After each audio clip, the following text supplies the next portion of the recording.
This is MS Word 12 pointer scale in the end, but not marked the citation in the original matter or the paragraph.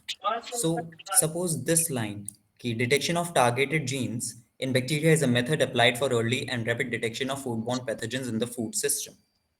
This line has been taken from somewhere because I have to prove it. क्या prove करना है कि जैसे कुछ targeted jeans हैं जो कि pathogens में होते हैं और उनके अर्ली और रैपिड डिटेक्शन के लिए काफी सारी टेक्निक्स एग्जिस्ट करती हैं। तो टेक्निक्स एग्जिस्ट करती हैं, ये मुझे कैसे पता चला? ये जो प्री रिसर्चेस हो गई होंगी वहां से पता चला। सो उसका हम एक रेफरेंस देंगे, या तो जितनी भी रिसर्चेस हो चुकी हैं रीसेंट उसका आप रेफरेंस दीजिए, नहीं तो किसी ने अगर उसके ऊपर एक रिव्यू लिखा हुआ है तो आप उसके पेपर का एक रेफरेंस दे सकते हैं इस तरीके से। एंड देन अल्फाबेटिकली, ये एल है यहाँ पे capital, so alphabetically in the reference column we'll find over here. Okay, Dawson. अब आते हैं, अगर एक से ज्यादा रेफरेंसेस एक ही लाइन में दिए जाएं तो क्या करें? I have to see if I have written in this. Okay, I'll shift to my thesis now.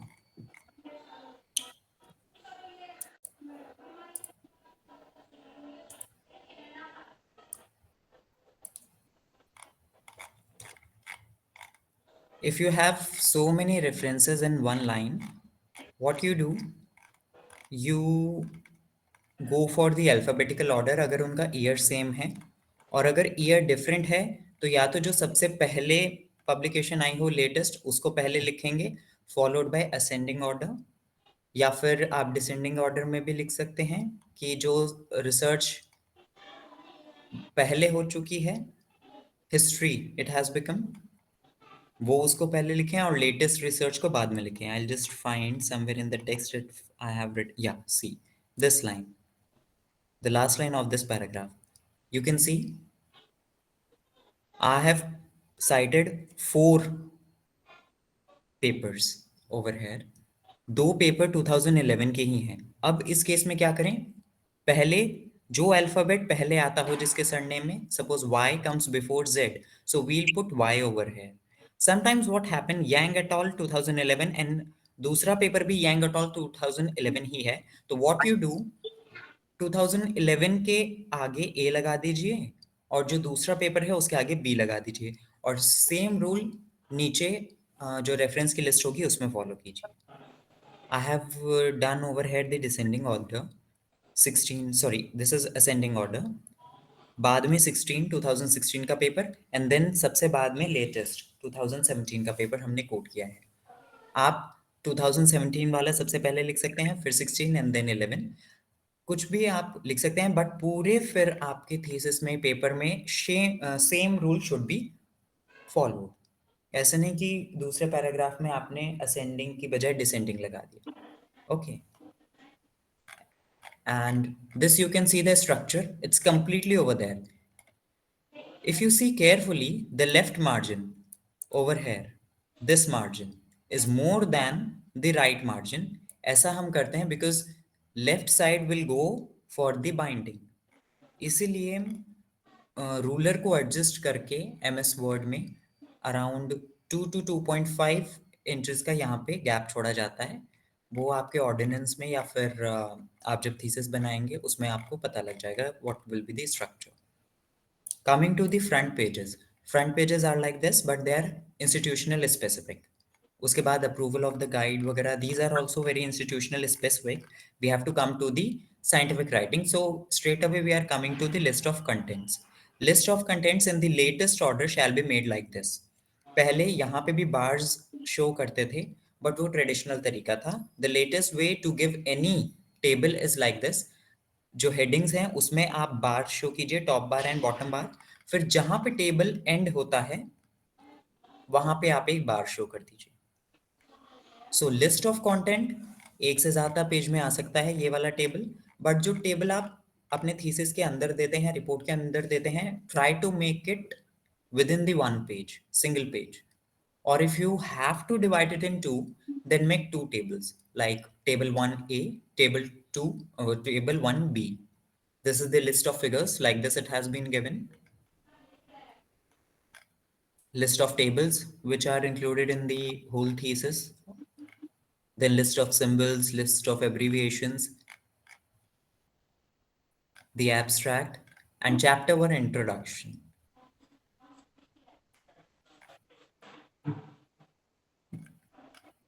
As you can see in the figures, the caption has been given below the figure.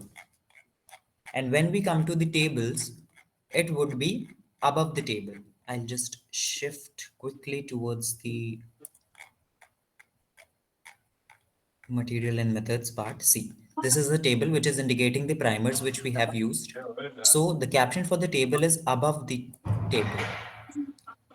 And whole streamline system, either for the citation or the structure, that is 12 pointer, Times New Roman font, justified alignment, has been followed throughout. For Excuse me, one sir. heading, we have, yeah, please. Sir, can we write the captions below the table? No, it is not allowed to write captions below the table, even for the research paper.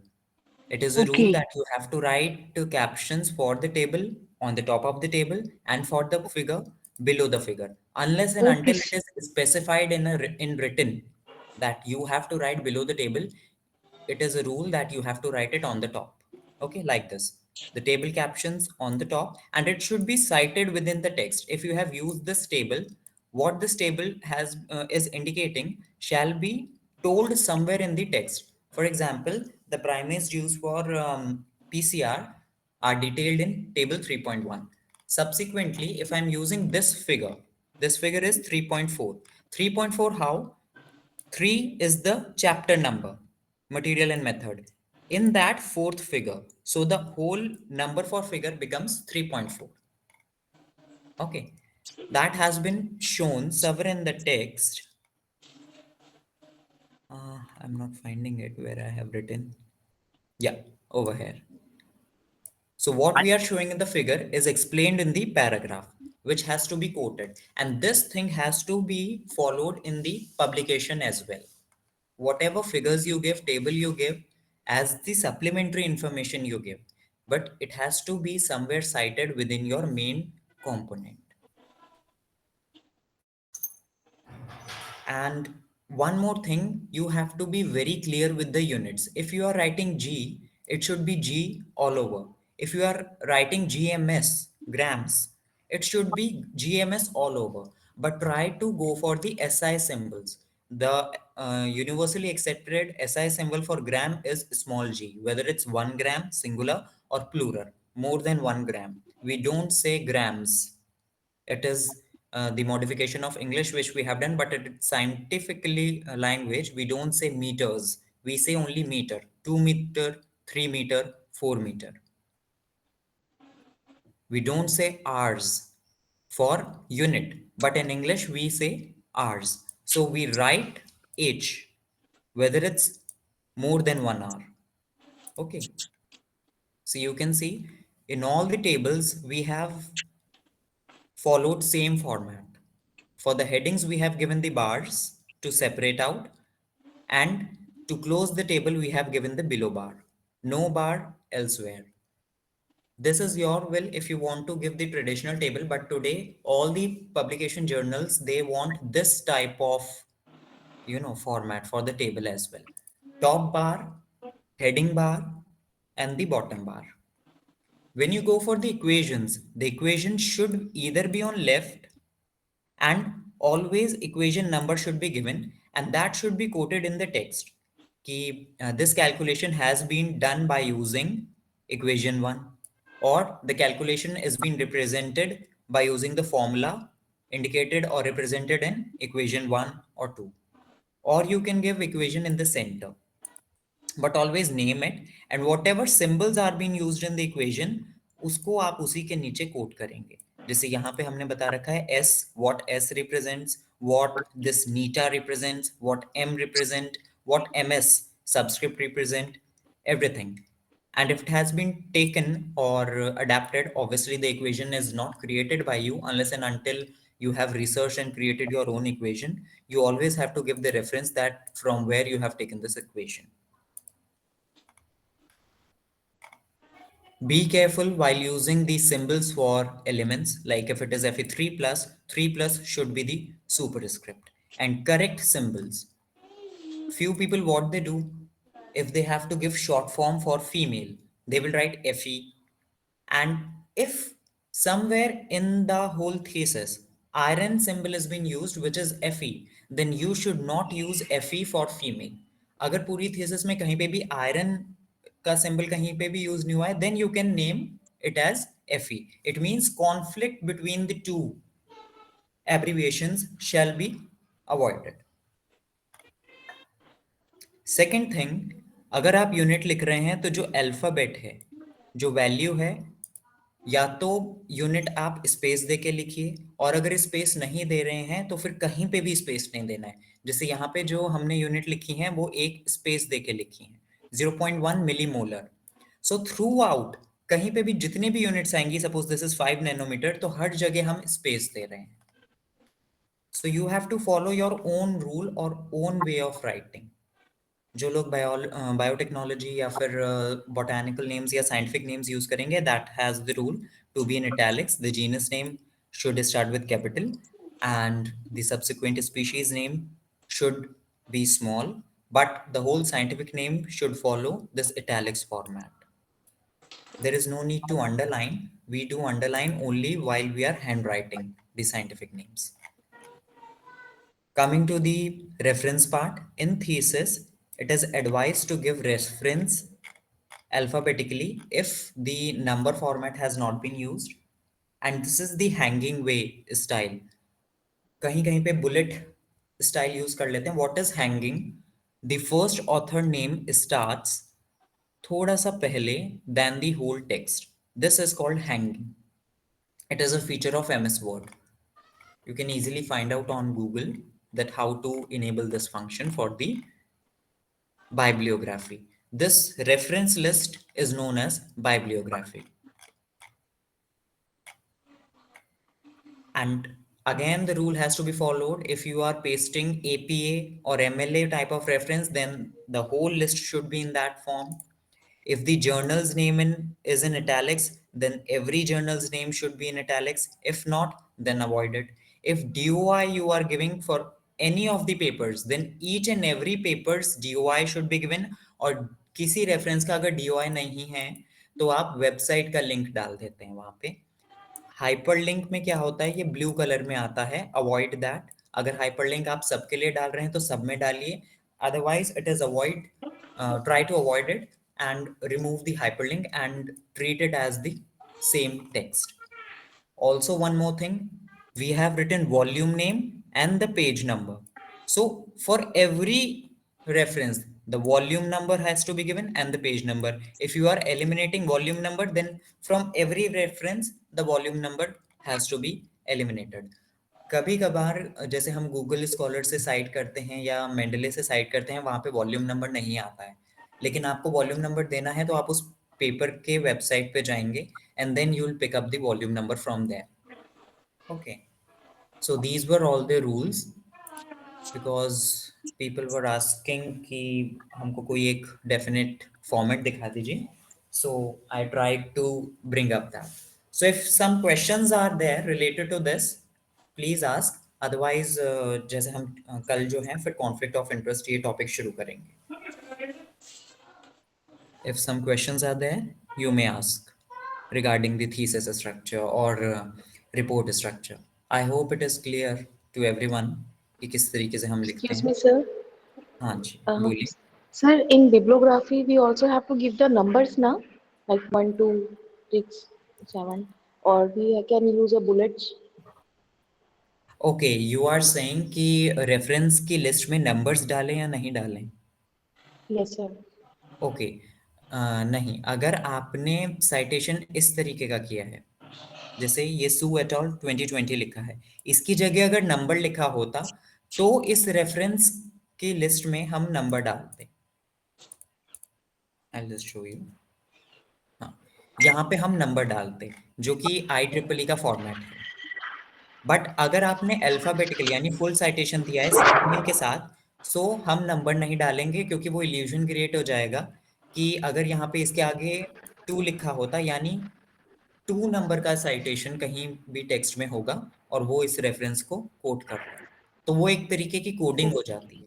तो avoid giving Okay, sir. Numbers to the reference list. अगर आप number citation follow करते हैं तभी number दिया जाता है, otherwise वो अल्फाबेटिकली आप अरेंज करते हैं। You can use bullets but it is advise to use this hanging format for publication purpose. You may use bullet. Okay, sir. Thank you. Yes. Any more questions? Sir Sir, the जो हम cite abstract which we write, excuse me, Sorry. sir. हाँ Sir, हाँ. the abstract which we write, it should be in one paragraph or it should be having some headings. Yes. No. There are two types of abstract. एक तो इस तरीके का होता है जो कि हम थीसिस में डालते हैं। थीसिस में जो लेटेस्ट रूल है, it should enclose within 500 words. So 500 continuous words will not look good. That's why we change the paragraph. Paragraph change करने का सीधा रीजन होता है to make the reader to make it reader friendly, read करने में आसानी रहे, एक कॉन्टिन्यूएशन में ना आए। अगर आपका कोई टेक्स्ट है जो फुल पेज जा रहा है, try to divide it in paragraphs, जैसे कि वो रीड करने में आसानी रहे and also it looks beautiful. जब पैराग्राफ फर्स्ट पेज से शुरू होगा तब वहां पे हम टैब नहीं देते हैं इसकी तरीके से, उसके नीचे के पैराग्राफ्स में हम टैब स्पेस देते हैं, ठीक है। And this rule should be followed. So for thesis it is 500 words, but publication के लिए 200 वर्ड्स 300 वर्ड्स इस तरीके का होता है। तो avoid dividing it into paragraphs, just give one paragraph. अब दूसरे तरीके का एब्स्ट्रैक्ट क्या होता है, कहीं कहीं पे अगर आपका रिसर्च पेपर है तो वो ये सब हेडिंग्स डलवाते हैं इसके अंदर। सपोज आपने ये लाइन लिखी, उसके बाद आप मटेरियल एंड मेथड ये हेडिंग डाल के एक ब्रीफ लाइन दे देते हो, material and methods which have been applied for the research, then the observation, then results, and then conclusion.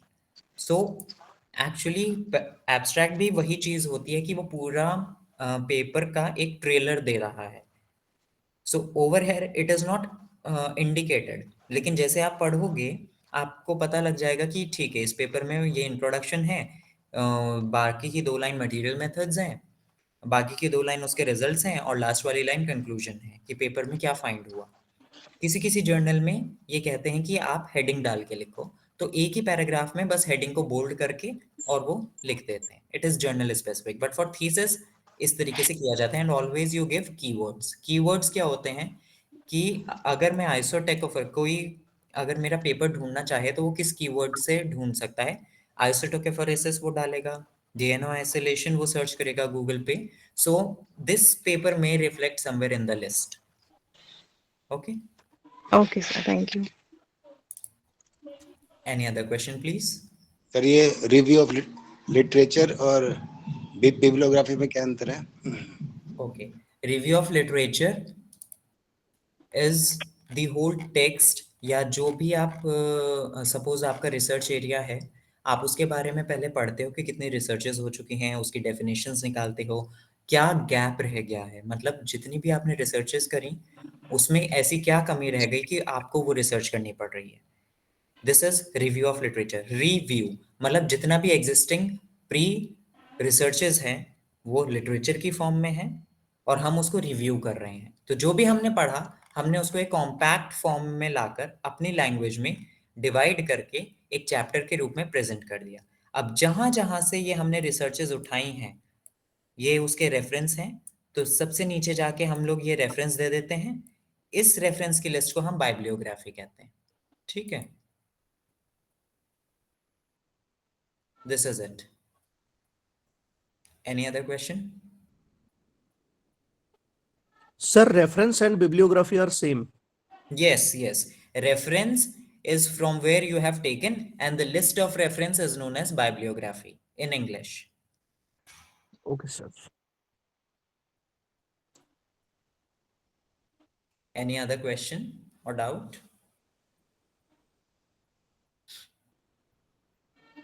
Okay.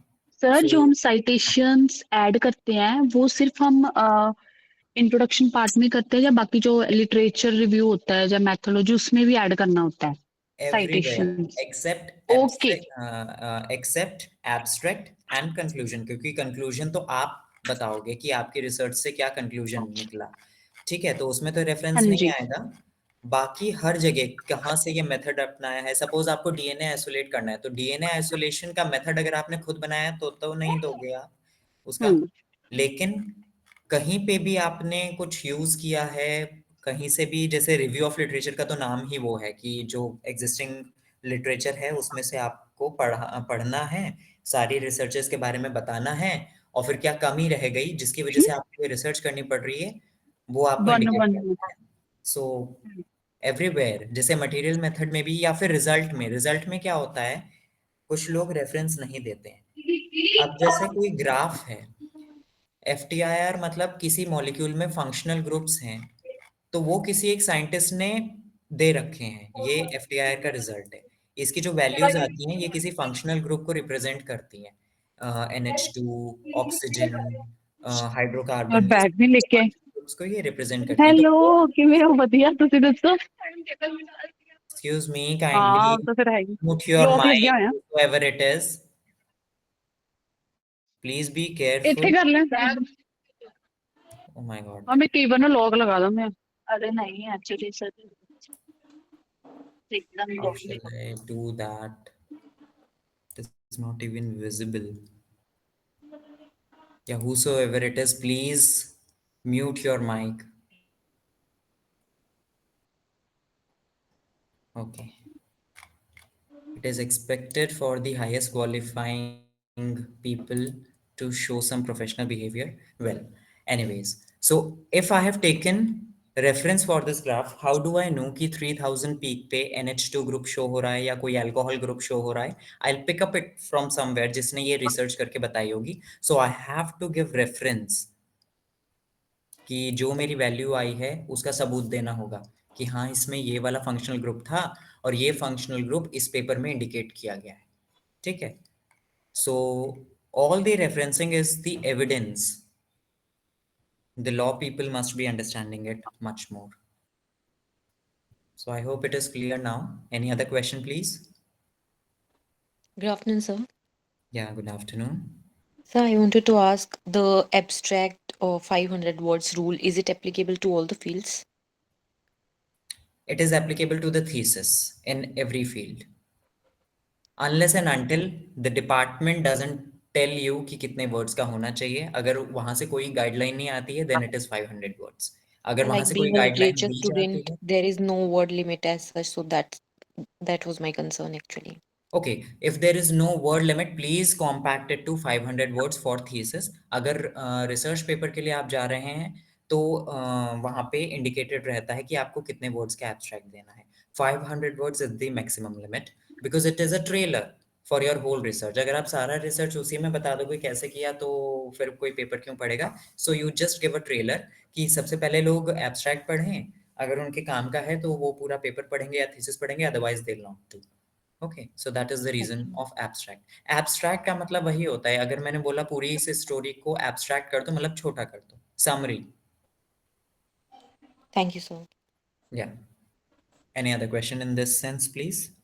Sir I want to ask that ये जो आपने रेफरेंसेस लिखे हैं जैसे जू एटल 2017 लिखे हैं आपने, तो इसमें आप इसका नंबर भी लिख सकते हो कि ये कौन से नंबर वाली बिब्लियोग्राफी है। जैसे मैंने जब थीसिस किया था तो we used to write the numbers के that Zhu et al paper is reference in number 50th और 60th और whatever it is, yes. But here आपने सीधा जू एटल लिखा हुआ है, हम्म, तो इसमें मुझे बताइए थोड़ा सा प्लीज। ओके। ये दो तरीके की रेफरेंसिंग होती है, या तो नंबर वाली या फिर ये इस तरीके से जू एट अल। इसमें ट्रेडिशनल वे में थीसिस में इस तरीके से मांगा जाता है, बट कुछ कुछ फील्ड्स ऐसे होते हैं जैसे कंप्यूटर साइंस है, लॉ है, और स्पेशली इंजीनियरिंग जहाँ पे IEEE फॉर्मेट फॉलो करते हैं। नंबरिंग साइटेशन को हम IEEE फॉर्मेट कहते हैं। आई डोंट थिंक कि मेरे पास उस तरीके का कोई पेपर है। आई जस्ट सी कि अगर मुझे पेपर मिलता है तो अगर इस तरीके का नेम साइटेशन हम करते हैं तो अल्फाबेटिकली हम बिब्लियोग्राफी में उसको अरेंज कर देंगे, या फिर हम इसकी जगह नंबर डाल देंगे। तो जो सबसे पहले जो रेफरेंस होगा, जैसे यहाँ पे वेदमालाय ये 1 नंबर हो गया, एंड मोरी एट al ये 2 नंबर हो गया। उसके बाद जो रेफरेंस आएगा वो 3 नंबर हो गया, और 1 नंबर पे फिर हम वहां पे अल्फाबेटिकल स्ट्रक्चर हम बिब्लियोग्राफी में फॉलो नहीं करेंगे, वहां पे जिस नंबर पे जो रेफरेंस आया उसको डालेंगे।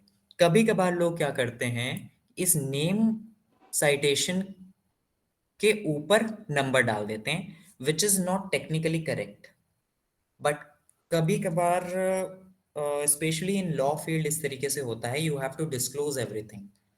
सो सर ये स्टैंडर्ड रूल्स हैं या फिर यूनिवर्सिटी रूल्स हैं, हमें मतलब how these do are we the know that we standard have rule. To? What okay I'm telling you is this universal standard rule. Okay okay There are only two types of referencing. One is this name referencing, which I have used, and this is preferred in all the thesis. Another one is that IEEE, which is much more used in law and engineering and computer science. But अगर आप इस तरीके से भी देते हो, then also it is accepted.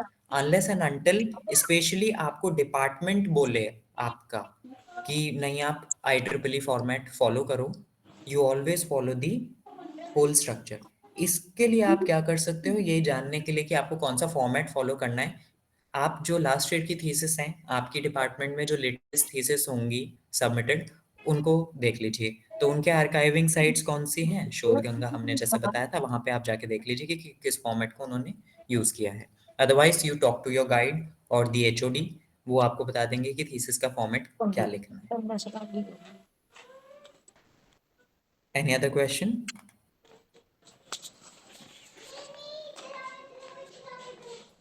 So it is only, I think, 10 minutes has to be over.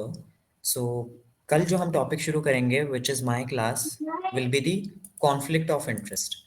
This is one of the most misunderstood but very important topic.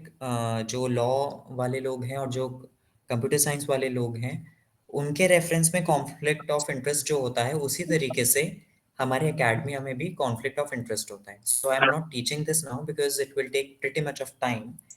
So I'll start it tomorrow. Just I'm giving an introduction so that you can go through it. And हर जगह आपने देखा होगा publication में disclosure statement या फिर conflict of interest का एक चीज होता है. कॉन्फ्लिक्ट ऑफ इंटरेस्ट, इसका शाब्दिक अर्थ है दो लोगों में कुछ झगड़ा होना, कोई कॉन्फ्लिक्ट होना. सपोज दो रिसर्चर्स हैं, उन्होंने मिलकर एक पेपर लिखा है, कहीं उनके बीच में कॉन्फ्लिक्ट तो नहीं है कुछ कि नहीं आपने कैसे छाप दिया मेरे से बिना पूछे, या फिर कैसे ये वाला पैराग्राफ. कभी कभार क्या होता है, people tend to do, they have written the paper but उसका कोई प्रूफ ऑफ एविडेंस नहीं है उनके पास. तो जब वो पेपर पब्लिश हो जाएगा, then they will say that you have deleted my paragraph, this and that. So इसलिए आप एक डिस्क्लोजर स्टेटमेंट देते हो, there is no conflict of interest between the authors. Also suppose university को फंडिंग आई, suppose किसी गवर्नमेंट से आपकी रिसर्च के लिए, तो आपके और यूनिवर्सिटी के बीच में कोई कॉन्फ्लिक्ट ऑफ इंटरेस्ट नहीं होना चाहिए. कभी यूनिवर्सिटी बोले नहीं ये तो हम रखेंगे केवल अपने पर्सनल यूज के लिए, आप बोलोगे नहीं how can you do that, ये तो मेरे लिए आई है तो ये मेरे अकाउंट में आने चाहिए. बट गवर्नमेंट का रूल है कि ये यूनिवर्सिटी के अकाउंट में जाएगी, but they will not use it for their own personal finance. They will finance this fund to the research to the assigned person which it has been given. So all these things are conflicts. और interest का मतलब होता है यहाँ पे subject, किस reference Excuse में. me, sir.